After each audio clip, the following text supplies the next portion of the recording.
We now invite our President and Vice-Chancellor, Professor Margaret Gardner, to present a candidate for the degree of Doctor of Laws honoris causa.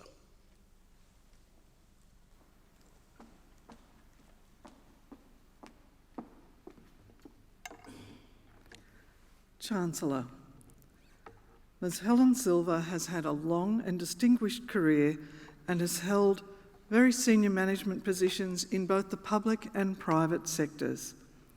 Ms. Silver is currently Allianz Australia's Deputy Managing Director and is responsible for leading strategic projects and providing advice to the Managing Director, Allianz Australia Board and the Allianz Worldwide Group.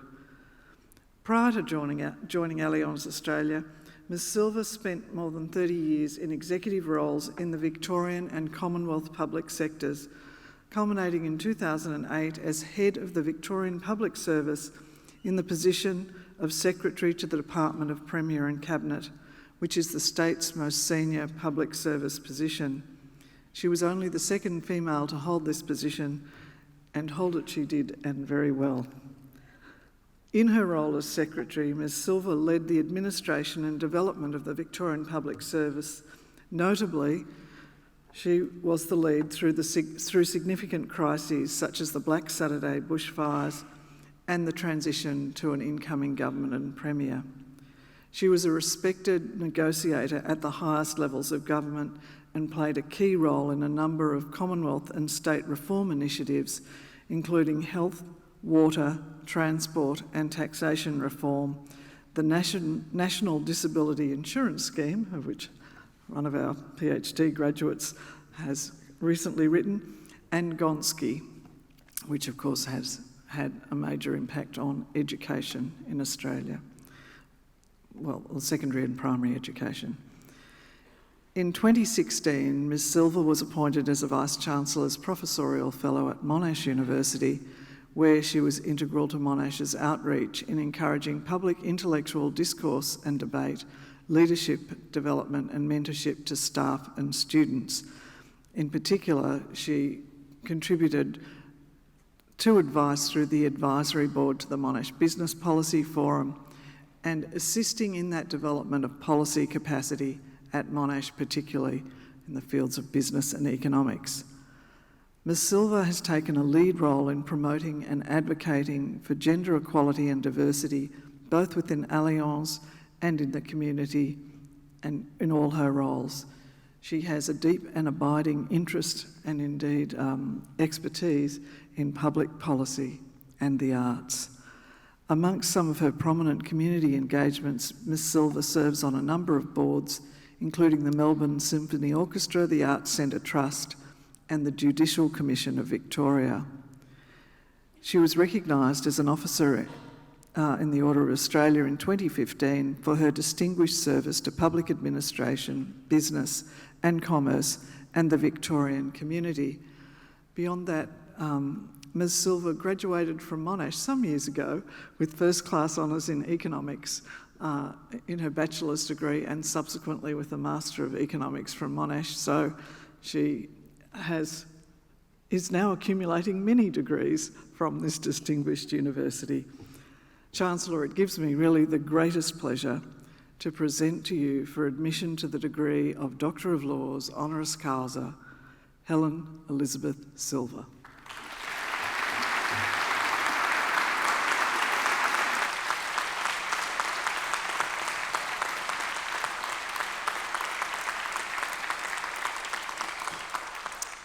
And so, with the authority of council, I admit you, Helen Elizabeth Silver, to the degree of Doctor of Laws honoris causa.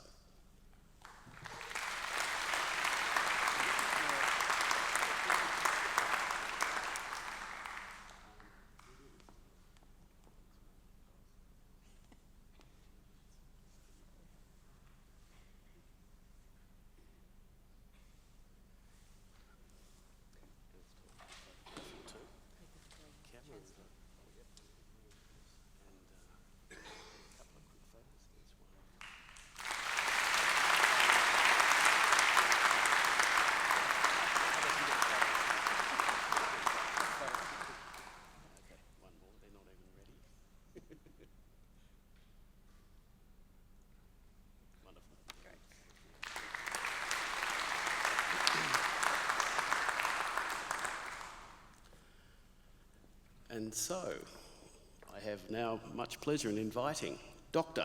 Helen Silver to deliver today's graduation address.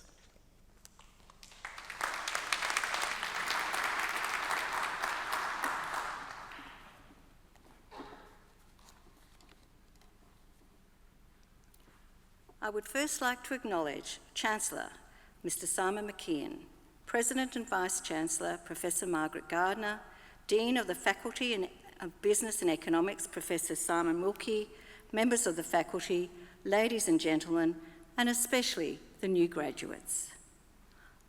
Like any seasoned bureaucrat, I researched the role of commencement speaker before putting pen to paper for my address today. A 1959 journal article said, "The purpose of the commencement speaker should be to inspire the members of the graduating class, not to amuse them, not to instruct them, and certainly not to bore them." So I'm here today not to bore you, but to offer advice. Mine is simple. Find a career that uses your talents, that lets you be yourself, but most of all, follow your passion. I was a career bureaucrat for most of my career. I've spent 10 years in the private sector working for NAB and Allianz, but 30 in government. For me, public service has been an overriding feature of my life. I've had the good fortune to reach the highest level of government, which gave me a seat at the table to provide advice and influence in what I hope, and in cases know, were better outcomes for Victorians and Australians. More recently, I've been able to work at the most senior levels of business. I am often asked, how did this happen? How did you make this career path? I studied economics at Monash, and I found markets intellectually fascinating. But what excited me was public policy, the prospect of having a positive impact on society. I followed my dream by joining the Victorian Public Service following a short stint in the Commonwealth Public Service. That wasn't an obvious choice in the early 1980s. There was not a lot of professional women in the service. There were even fewer economists. In theory, it made more sense to go to work in the Commonwealth Government. But I'm a Victorian and wish to spend my career here. I quickly learnt there were many opportunities for advancing public policy reforms that had a daily influence on people's lives at the state level.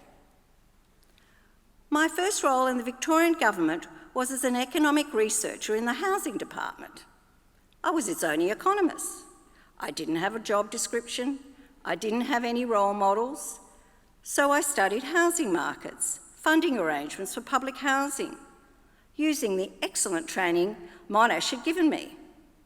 I started writing memos and distributing them broadly. I figured that there must be an audience for my work, and all I needed to do was find it. This, I might say, is not the standard way you would expect to approach your first job, but I had boundless energy and passion. One day, I got a phone call from what I thought was a senior officer. Had I written a particular memo? I had. Come upstairs, which I did. I was then unexpectedly asked to go into the next office to explain my brief to the then Housing Minister. That's how I met Jeff Kennett. In ways, we were an effective match. I was determined to get someone to listen to my ideas for change, and he was most definitely wanted to make change. He listened with great interest to my analysis of what the Commonwealth policy was doing to Victoria. While I was still there, he picked the phone, called the Federal Housing Minister. The next morning, the front page of the Herald Sun carried an article about the robust conversation that ensued. That was the day I really fell in love with my job. I learnt what my path needed to be. I had to get close to people who could make decisions. You needed to be able to clearly explain your ideas, and you needed to have a bit of courage and passion. That sort of thing doesn't happen every day, but it happened often enough. I took risks to move across different areas of state and federal governance in an effort to continually learn and develop competencies. This was crucial to my final public sector role as head of the Victorian Public Service. I had the privilege of working closely with 3 premiers, Steve Bracks, John Brumby and Ted Baillieu, and on consequential matters of state significance. 3 that come to mind more recently are the response to the global financial crisis, the National Disability Insurance Scheme, and the Black Saturday bushfires, both management of the crisis and the subsequent Royal Commission inquiry, all left enduring legacies. Commonwealth-state relations has been a recurring theme in my career. In case you believe the public sector is a soft option, I promise you, the negotiations in which I supported Victoria's political leaders were as lively and as demanding as anything in the private sector, and in ways potentially more deadly. You get a seat at the table on 3 conditions. You must find a decision maker to advise, or be that decision maker. You must know your stuff. You must be able to communicate. As you rise through any organisation, the decisiveness and the fortitude you seek will sometimes be your own. You need to stand up for what you believe. You need to stand up for your people. And people need to know what you stand for. Effectiveness requires authenticity. Fortune favours the brave, but it also favours those who have done their homework. Opportunity has a short half-life in a political and business environment. When a Premier, Prime Minister or Chairman stops you in the hall or a meeting and asks you if you can explain how such and such works, you have an opportunity to create a customer for your advice, but only if you can answer the question there and then. Briefing is a fundamental skill. Time is short. If you can't deliver clear, succinct advice, no one will listen to you, nor will they join your team. Muddy briefings tell people you lack confidence, let alone technical skills. What advice can we extract from this story? Your education isn't over. You need to cultivate qualities that universities don't formally teach. This narrative calls out too, curiosity and courage. I made some venturesome choices in my career, moving among departments, joining the Commonwealth Public Service but staying in Melbourne when I took a job in the Productivity Commission, even accepting initially a step down in the hierarchy to get more experience and knowledge. It broadened me intellectually, further built my self-confidence, and made me a better candidate for economic leadership positions. These moves were also critical to my final shift to the private sector. My final advice is to cultivate humility. It helps you become a good listener. It lets you learn from customers and colleagues at every level. And it will make you better company. Thank you for listening to me, and good luck.